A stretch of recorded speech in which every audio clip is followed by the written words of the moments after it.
Malipayong dayong kilom-kilom Subo, Kabisayan ug Mindanao uban ni Dr. Iris ug ni Sibi diri sa Bukirang Barangay sa Kasili sa Konsolasyon. Kini si Leo Lastimosa. Magpasalamat nga makausap pa inyo ming gipadayon sa inyong tagsa-tagsa ka mga Pinoy-anan.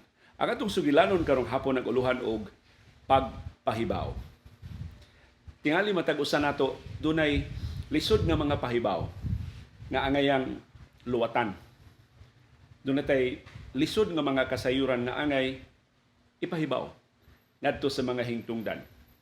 Ang ako gidayng mahuna-hunaan sa atong kabatanon, haskang lisura ang pagpangamoral, haskang lisura pagpahibaw sa dalaga nga nakapapitik sa atong kasing-kasing sa atong gugma niya.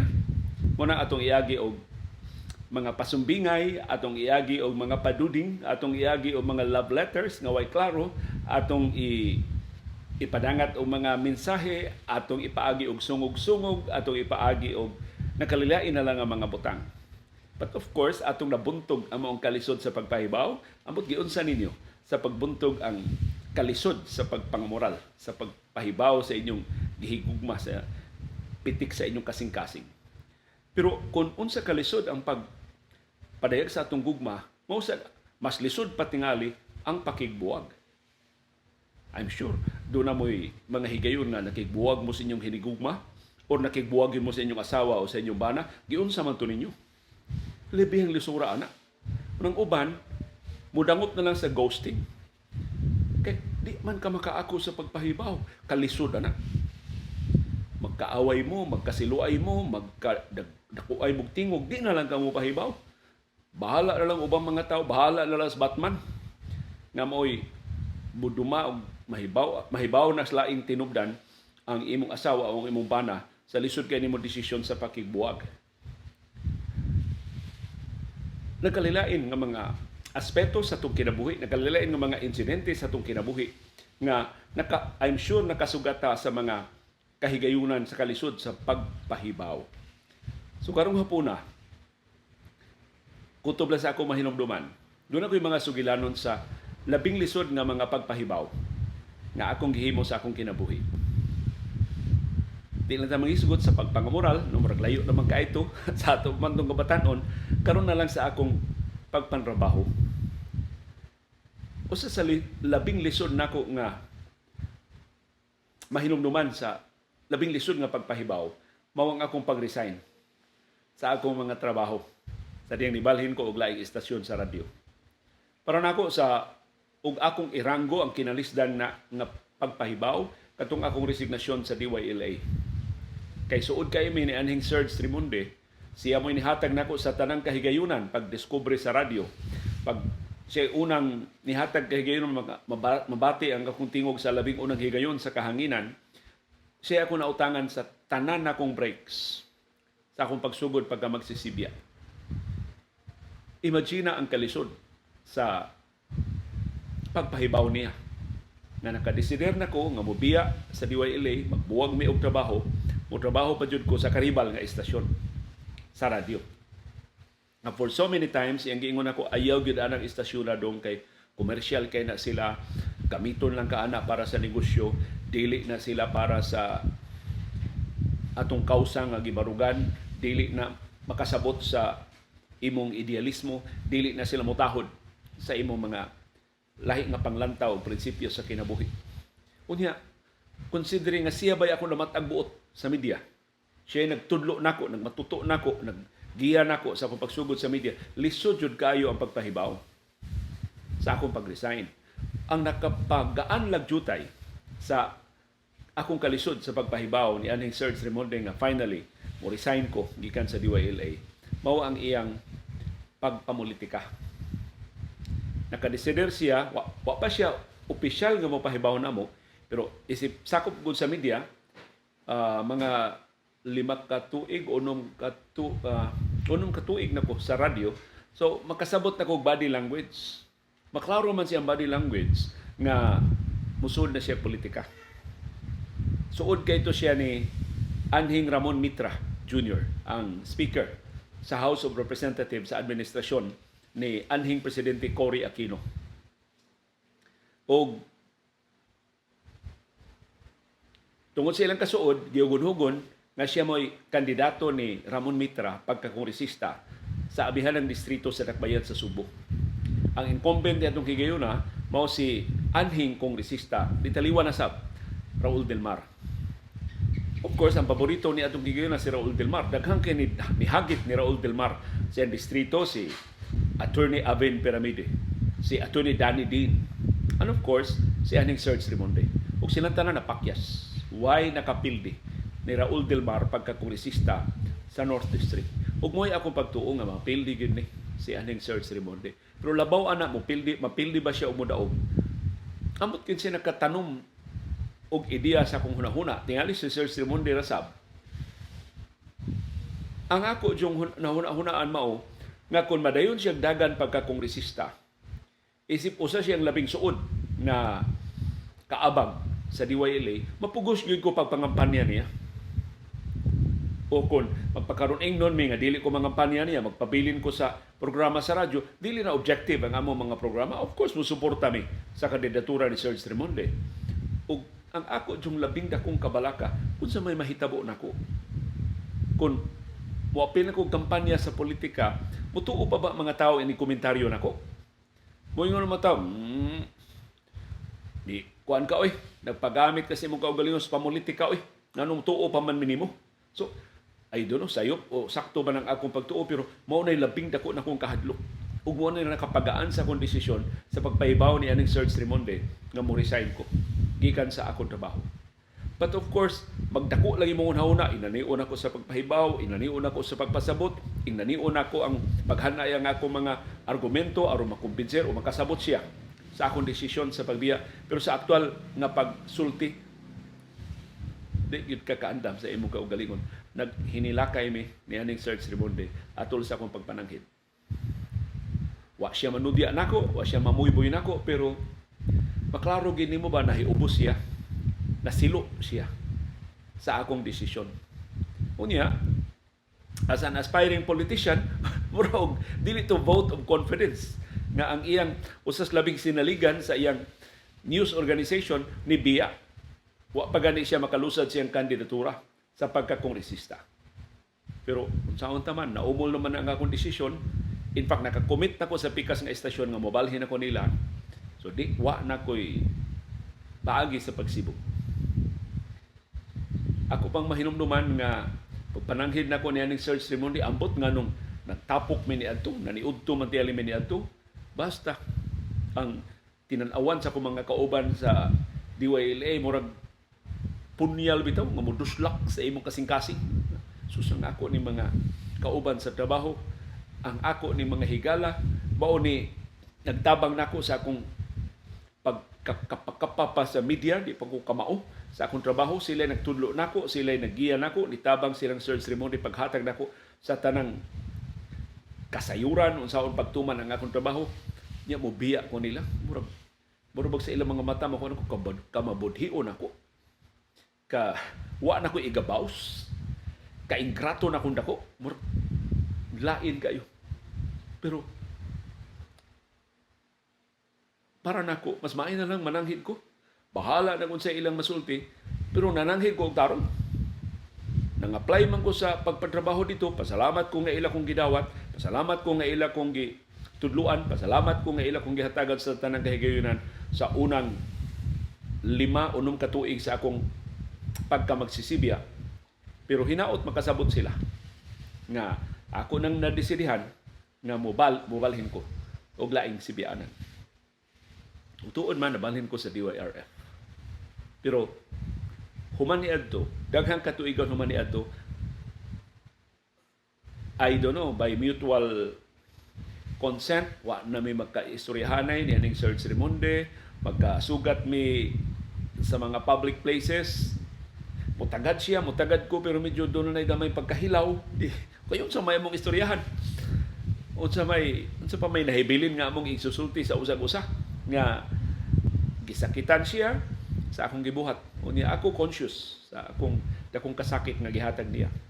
Bisag napildi na siya sa politika, wa siya kadaog batok ni anhing kongresista Raul Del Mar.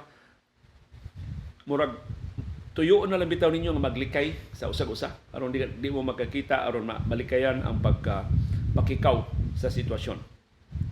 Mao to, lisod kaayo ang mga desisyon sa pag-resign. Ikaduhang kinalisdan akong desisyon sin, ang lain na sana akong pag-resign. Human sa DYLA, trabaho na kong DYRF, in 1995, nakadawat ko og offer sa ABS-CBN na magtukod sila og AM station ng DYAB, unya usa ko sa ilang gustong kuhaon nga magsisibya sa DYAB. Ang sabot adto nga si Nanding Celeste mo'y among main anchor, ug si Nanding Celeste mo'y muduma sa morning program. Unya ako isip secondary anchor ko duhay, bisan dili takos way angay, mo ilang ibutang diri sa gabii. So, murag 6 to 8 sa buntag si Nanding Celeste isip Andoy Pordoy, ako ilang kong ibutang og 6 to 8 sa gabii sa programa nga Arangkada. So, muna na programa Arangkada na ilang giplano na ako, pero rin na sa gabii. So, mao na to'y sabot. Ang problema karon usaon ako pagpananghid sa akong mga tagduma sa DYRF, si Father Mar Alingasa, bulanon nga station manager sa DYRF, si Sir Baby Kamumot, o si Ma'am Marilo Revilla, o akong kaubanan sa DYRF, silang Edgar Gutierrez, silang Fred Quinio, si Sir Dodong Cañeda, ang ako mga kaubang mga trabahante, akong kaubang mga reporters. Although akong kaubang mga reporters, naghilom-hilom lang, ipang-recruit na sabdi sila sa ABS-CBN o sa DYAB. So akong problema karon, so pagsulti si Father Mar, si Sir Baby, o si Ma'am Marilo.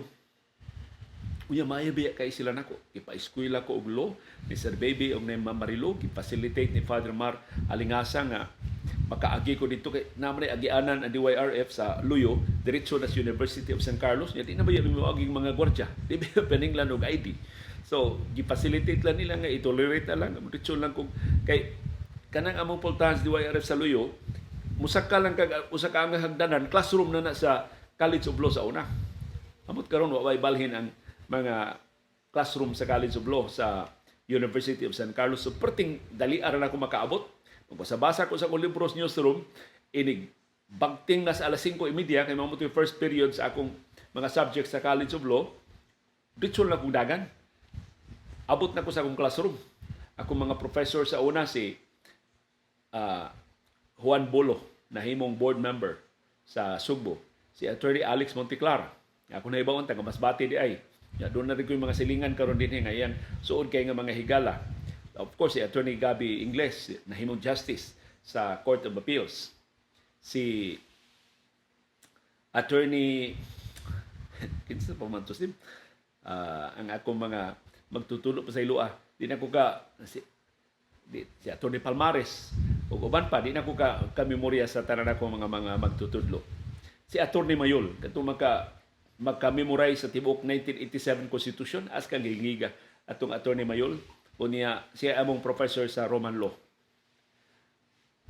Unya akong classmate sa first year, paghatag niyo idea, akong mga classmates sa first year sa College of Law, si Bingo Gonzales, ang among news manager sa ABS-CBN, wa pa mi kailan ni Bingo Gonzales atong higayuna, pero classmate mi.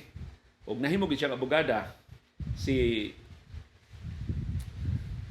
Ariel Bacatan, nahimong abogado karon maunay haring gangi sa legal division o murag siya naman gangi regional director sa Civil Service Commission din sa Central Visayas. Lain namong classmate na himong hinigugma ni Ariel o naasawa gid niya si Prosecutor Rodna Alcala Bacatan. Kamuto sa niranggo ron ni Prosecutor Rodna, napaba siya sa Cebu City Prosecutor's Office.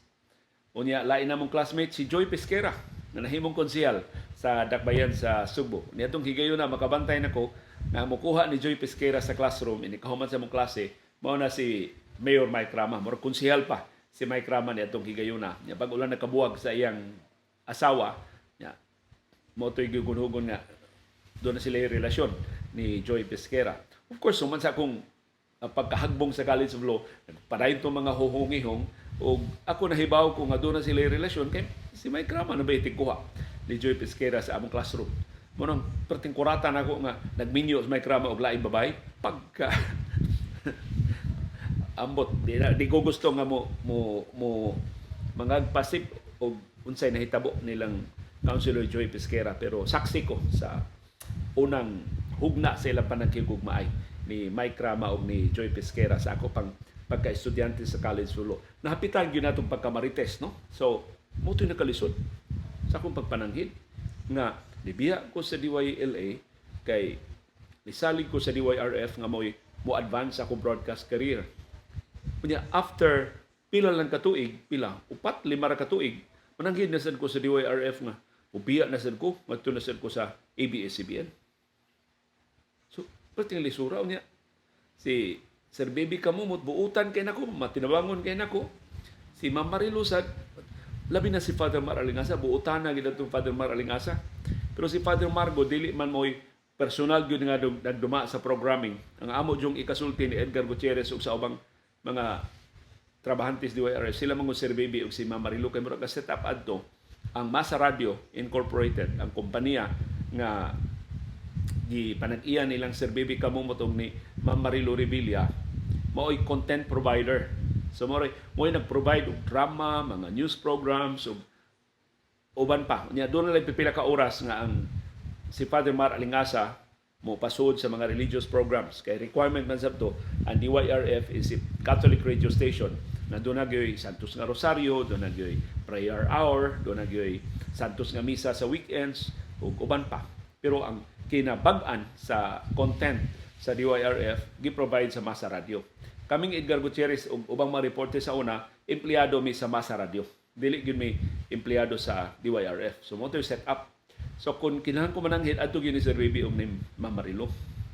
So akong unang gisultihan si Father Mango, Father, saan nagpagsulti si Baby ug si Ma'am Marilo? Ingon siya, Suslio, kana Sir Baby way malilong na nahibaw na nga mo resign na ka. I'm sure nahibaw na siya, doon na siya mga tinubdan. So sultihin las tinuod, ayaw lipod-lipod. Pagsulti sa tinuod, and I'm sure, iya makang gipirate gikan sa DYLA, kasabot sa niya nga gipirate ka sa ABS-CBN, gikan diri sa DYRF. Sultihin lang, ayaw pagliko-liko, ayaw pag lipod-lipod. Ug istorya. Moto'y tambag ni Father Mar Alingasa, tuod man, at tubang ko ni Sir Baby, wa pa gani kung kasulti niya, siya niya, kasiguro ka na imong balhinan.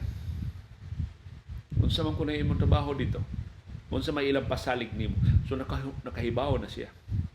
Ug ang mga pangutanan ni Sir Baby, marag puno ba sa kahingawa nga daghan man kay may plano para nimo dinhi sa DYRF, mao ba sa mga ilang plano nimo? I-develop pa sa nila ang imong talent. Ila pa kang hatagag higayon sa pag-improve pa sa imong craft. Murag mao gyud ang panunay sa iyan. Of course, nagpahipi diha ang gawa nimo igabaws, gipa eskwela ka namo mamarilo nimo, scholar ka namo sa College of Law, dako arabas imong tuition sa College of Law sa San Carlos, palit pa ka mga libro, pero wag gyud na nila isulti. In fairness ni Ma'am Marilo ug ni Sir Baby kamo, wag gyud ko nila buy-buya na although man kumutiwas na gud sa akong College of Law kay human sa second year sim, di na ko kasabot kay diha na to insurance, diha na math. What? CB. Don't CB ka. Naay mga bisilingan nga wa kaila si CB iyang giawaw. So mauras na ito'y nakagaan at tumaong sitwasyon sa akong pagpahibaw nila sa akong resignasyon. Why pamuyboy, why mga pasumpingay bitaw nga insulto si maayo kaya mong pagpanamilitay. Ingon si Sir Baby, sige good luck. Pagtarong dito sa imong trabaho, kung di na kang kasabot dito or kung para nimo di ka ganahan dito, welcome ka din. Mask. Kahilakon ba ko anang istorya ba nga dibiya na ko, pero welcome pa ko kung mausab ang akong hunahuna o kung mausab ang sitwasyon dito, dili matuman ang ipasalig sa ABS-CBN. Although na itong ginawa, jud ko mag-apas sa pasalig sa ABS-CBN para lang nako nga ABS-CBN upgrade sa DYRF. Kaya DYRF, stand-alone na istasyon, wa may network, although sakop siya sa Catholic Mass Media Network, pero di man gyud siya sister station sa Radio Veritas. Wa gyud by formal nga organisasyon ng mga Catholic radio stations. Murag stand-alone ra gyud ni DYRF dinhi sa Subo.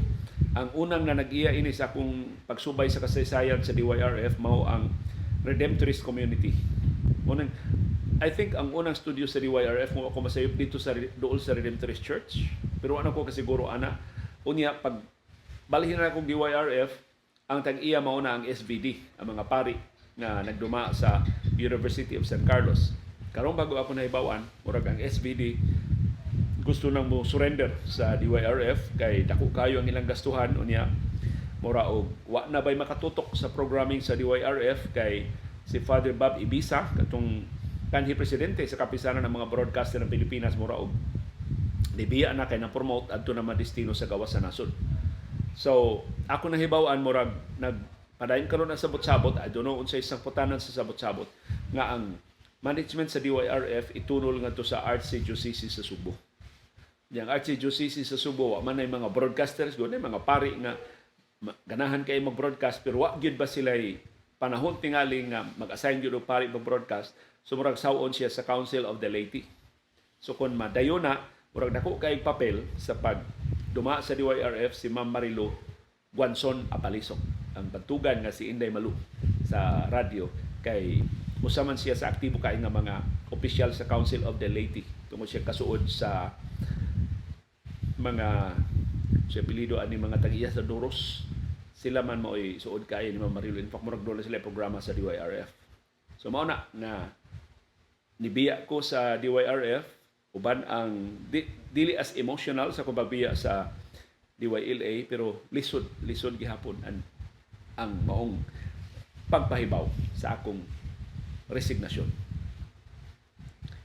Kamo, doon na ba sa may lisod nga pagpahibaw sa nagkalilain nga aspeto sa inyong kinabuhi? Ang sunod na itong sugilanon, dili na ni ako na sugilanon. Sugilanon ni sa usa ka anak nga di lang nato ilhon. Kay tungod sa masabot nga mga hinungdan sib nga gusto nila iproteher ang ilang privacy.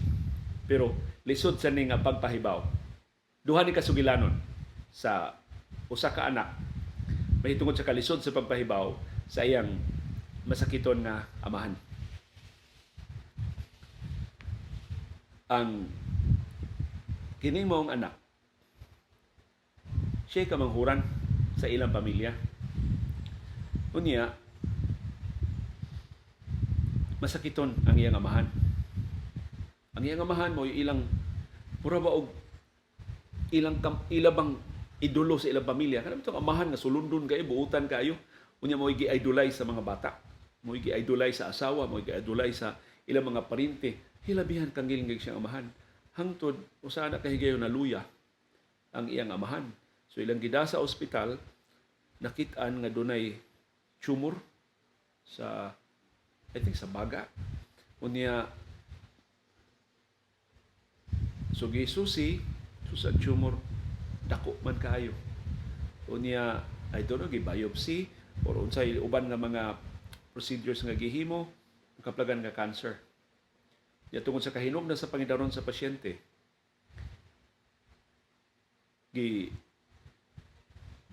ingan sila sa mga doktor nga di na mahimong operahan tungod sa kadako sa tumor, tungod sa advanced age sa pasyente, o tungod sa ang location ba, natadugon kaayo, so dili na lang hilabtan ang pasyente.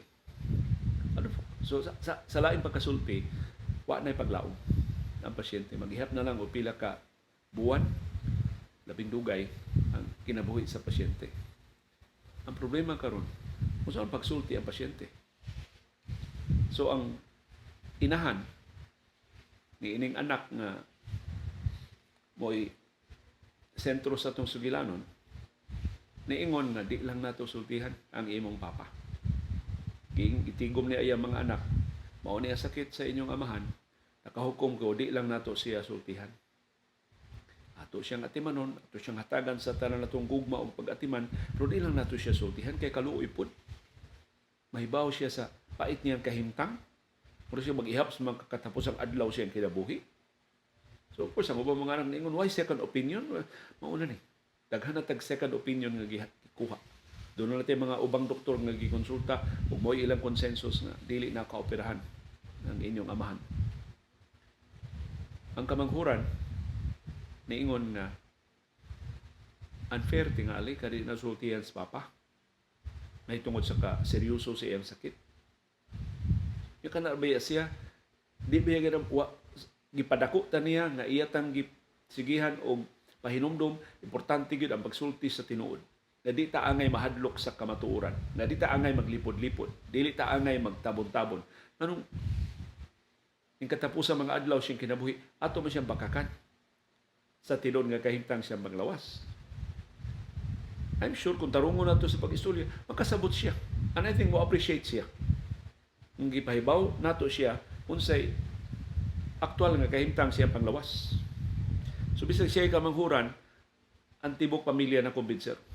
Bisan ang panagana siyang inahan na tunaw, na tinuod, na nung di man sultihan ang pasyente sa iyang sakit.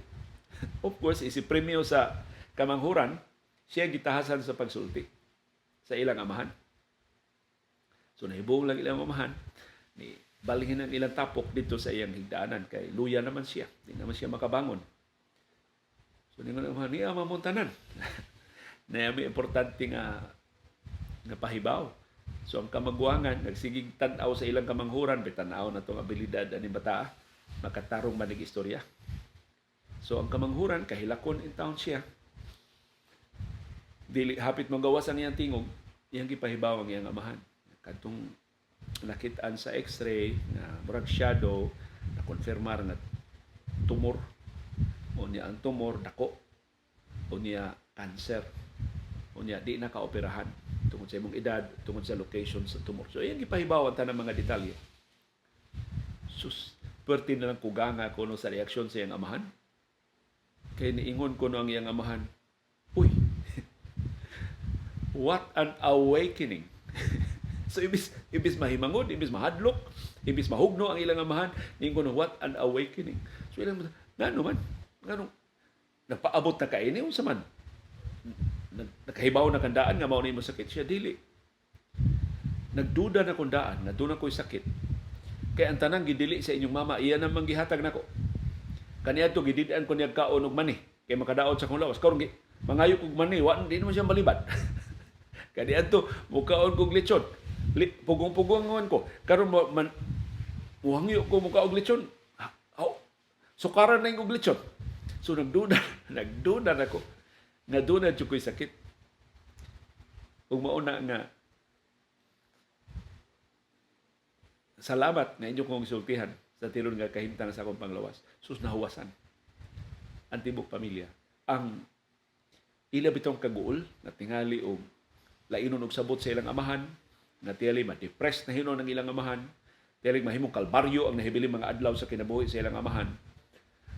Mura silang nahuwasan nga, sus, kanindo itong attitude sa among papa. Iyan gidawat ang posibleng mahitabo niya. Ingon na basam, kahapsay ang inyong paghatag sa importante nga mga pahibaw sa sama nga mga sitwasyon. So, ang common thread sa atong mga sugilanon karong hapon mao, nga ang atong inisyal nga kalisod sa pagpahibaw mahuwasan sa reaksyon sa atong gipahibaw. Nahuwasan ko sa akong pagpahibaw ni aning Sir Ramonde kay wa siya mamuybuy nako kangila dunta. Kung namuybuy pa siya, nag-away pa mi sa akong pagbiya. Eventually nagkahigala mig balik ni Sir, tingganay mi pagbalik. Although di na gisa makasuod sa dito pa ko nagtrabaho uban niya sa DYLA. Pero dako na akong pasalamat dahil niyang kamatay, nakauli ang among maayong kabubuton. Yan yung Serge Ramonde.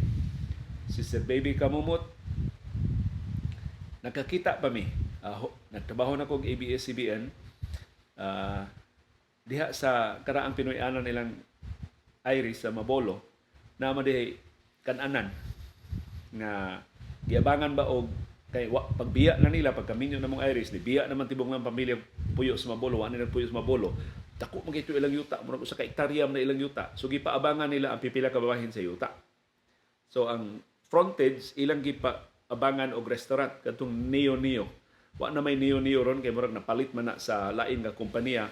Pero haskan daghan ang customer atong Neo tungod ato ilang tudlo dato, kato ilang kinhason bitaw nga murag murag tudlo bas dato kana bitong slender kay nga tudlo sa mga dato nga wa gyud makakupot og guna, wa gyud maka suway og manumano nga trabaho. So mo tudlo dato, mo paborito na mong potahe atong Neo. Usa ka higayon nangaon ming Iris kay dito pa man iyang klinik. Ang iyang klinik diha man sad sa frontage sa ilang bahay. So pag human niya at timan siya mga pasyente nang kasabot may adto lang may manihapon dito mosayo may panihapon. Sus nakitaan man ako ma. Nay nagkao ba familiar kay ignaw. Ing-course mo si Sir Baby manars. Sibi. Si Sir Baby kamumot. So among gibeter si Sir Baby kamumot siya rang usa among giagda og kaon ni uban siya og kaon namo nag-istoryahan nay mi suginlanay mi kay itong higayon na murag nasira na ang masa radyo mura og dili maayo ang dagan sa ilang negosyo unya nahibaw kog di na siya nagpuyo unsa nay kahimtang siyang kinabuhi og pura ba og mapasalamaton kay ko nga nakakita man ni Sir Baby bisan pa sa dili maayo sirkumstansya sa among pagpantrabaho pero iya kong gipasaligan nakasabot siya sa akong desisyon ug nalipay siya sa nahitabo nako isip magsisibya. Murag naka iban sa ka lisod sa pagpahibaw. And of course kini atong sugilanon sa usa ka anak nga lisod intawon kay pagpahibaw sa grabing sakit sa ilang amahan. Pero ang sunny attitude, ang kasanag sa reaksyon sa ilang amahan nga iyang gidawat pero siya andam unsay mahitabo niya mo'y nakapaluag sa ilang kalisod pero dili to mo'y katapusang sugilanon sa samang anak o sa samang amahan kini pagkasakit sa amahan natunong ni sa paghumana sa paglaya sa diktadurang Marcos sa ba humana ni sa 1986 People Power Revolution. In fact, mura og pagkasakit sa ilang amahan nga sige na intawon sila og kaguol na dito lang ilang amahan sa ilang bahay nag-anam na og kaluya, nag-anam na gyud og ka pupos ang iyang kinabuhi. Nagsige og kudita batok sa administrasyon ni Cory Aquino. Basta mura og kada balita sa kudita adto tuwa sila mag-apong sa ilang amahan. Hangtod naniabot ang higayon nagibalita na matay si aning Presidente Ferdinand Marcos Sr. dito sa Hawaii. So this was in 1989. Di ba 1989 may siya namatay. So niingon na sabtong ilang mama, ayaw niyo sultihi ang inyong amahan. Kay lisod na ba iyang kahimtang, tiyalig mag-uulang hinuna siya. Ayaw lang istoryahin. So, naingon na sa mga anak nga, uy, nga naman di man na sila suod ni Marcos. Wa mo kukudungog sa atong amahan nga ni Daig anang Marcos. Dili na siya mag-uuloy nga namatay. Siyang din na lang. Wa na siya labot ang mga balita. Nakigbisog intano siyang kinabuhi. Ato na siya pasagdan nga mo pahuway. Na maka tingob in town papangandam sa iyang katapos. Ayaw na lang nagbalita eh. May tungon, way mawa niya. Kung di nato siya balitaan parting Marcos. Wa na siya labot sa mga panghitabo sa gawas. Importante ni ata nagatiman niya ato siyang gihatagan sa tanang kasayon, ato siyang gihatangan sa tanang pag-atiman. So nagkasabot at tibok pamilya nga bisag ang tibuok kalibutan nakahibaw nang namatay si Presidente Ferdinand Marcos Sr. Ang ilang amahan di nila balitaan kaya ron dili mo samot ang komplikasyon sa iyang sakit. Sus, mga anak ko no kaistoryaho na ilag yung pugngan ilang kaugalingon, di gyud la pahibawon ang ilang amahan sa nahitabo ni Ferdinand Marcos Sr. Bisan wa gid sila kakita bag relasyon ngano mag-uol man ni among amahan, ngano mahasol man ni among amahan, di man siya fan ni Marcos. Di siya aktibo politically. Mas di siya mahilam. Iyang mga anak apil-apil og rally para ni Cory Aquino pero wa sila ang isi pamilya dili aktibo ang ilang mga ginikanan sa mga isyong politikanhon. Labi na tungod sa pagkasakit sa ilang amahan. So, pagkaugma kunos buntag, kasabot na silang digil pahibawon sa pagkamatay ng Marcos, pagkaugma kunos buntag, ni tunga ang ilang di wa pa maning pong caregiver atong 1989. Pero doon na sila gi-hire ba na mura og nurse na dako ka yung pagkalaki kay dako man to ilang amahan unya aron makadaog ba sa ilang amahan pag pabalhinon siya og higda ipawaling ba siya og lain direksyon sa higda para ngaway bed source o so kinahanglan siya makabaswat so dako kay itong laki pag pagsudyo ko no sa pagsudyo sa maong nurse or katong ilang palihog na mo sister sa ilang amahan, pagsudyo ko no pagkakita niya sa pasyente ingon siya, as kang grabihan nyo rito, patay naman ni Marcos nyo rito. Namatay na si Marcos nyo rito. So, parte lang briefing, at di sultihan ang ilang amahan, ang ilang sulugoon, why lipod-lipod, ni pahibaw sa ilang amahan nga, namatay na si Ferdinand Marcos Sr. O tuon man, mapiktuhi. Ang ilang amahan, iigulan ningon mauba. Pero pag daw sila amahan sa may labot na kuha ng Marcos, nga namatay na siya. Pero of course, kini bang usay atong pag-overestimate sa kalisod sa atong mga pagpahibaw nga dili man day wala na kakomplikado ang sitwasyon. Mas maayo mo manage sa mga kasayuran nga atong ihatag ang mga hingtungdan. So, kung dunay leksyon nga atong makatunan sa mga sugilanon nga atong gisaw-an karong hapon sa kalisod sa pagpahibaw, sa dili pleasant, sa dili maayo nga mga balita, sa dili maayo nga mga kasayuran mao, why substitute sa kamatuoran? Mas lisod ang pagpahibaw kung atong sagulan og dili tinuod. Bisan unsa kalisod ang pagpahibaw kung ato lang isulti ang lunlun nga kamatuoran, makasabot ra ang mga hingtungdan. So mas maayo gyud ang transparency kaysa pagtago-tago. Kamo, unsa inyong kaugalingong mga kasinatian sa kalisod sa pagpahibaw? Uban ni Dr. Iris ug ni CB diri sa Bukirang Barangay sa Kasili sa Konsolasyon, kini si Leo Lastimosa. Magpasalamat sa inyong makanunayon nga pagsubay, pagsalig ug pagpaminaw sa atong panahom dayong kilom-kilom. Daghang salamat, CB girl, sus the bing girl.